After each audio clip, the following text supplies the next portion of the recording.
over to kind of help with the family and kind of talk to them a lot about what was going on over there. She has revealed this morning that there was a flight booked in John George's name after he was already dead.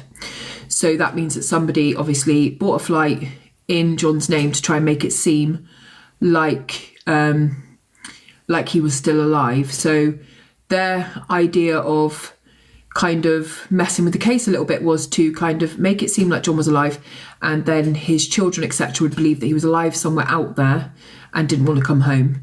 So that's a really sick thing to do. Now, it says in this article, the West Belfast man's body was recovered in Spain last week after almost month-long search. We know it was 24 days.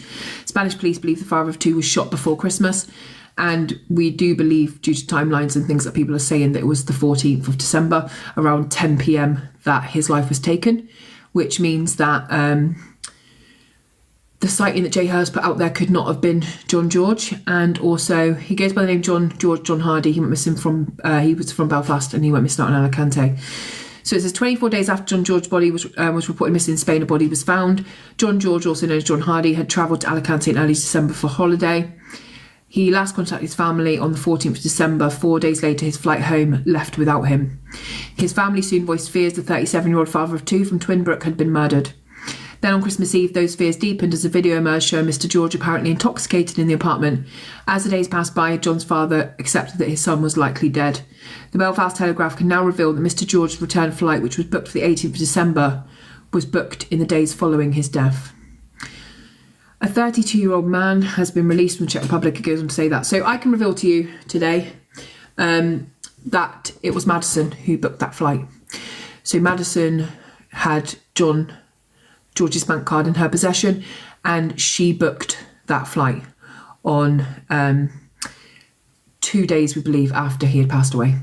And so it could only have been her that then dumped his bank card outside the bar in Alicante, the same bar that she checked into herself on the 10th of December. So she must have come back days later. And this really shows you, again, who Madison is. Madison is somebody who has worked very hard to upset the family, destroy them, torment them. She has done absolutely horrific things. And so she booked a flight after John George was already dead in his name, using his bank card. And that was to try and make his family think that he was alive. He just didn't want to come home. And if you can imagine what that would be like for his family to believe that John had willingly gone missing and wasn't going to come home for his children for Christmas, that is exactly what she wanted. So I can't put out exactly how it's been proven. That will all come out in due time, but I have had permission to say that it was Madison, and that the family do know that.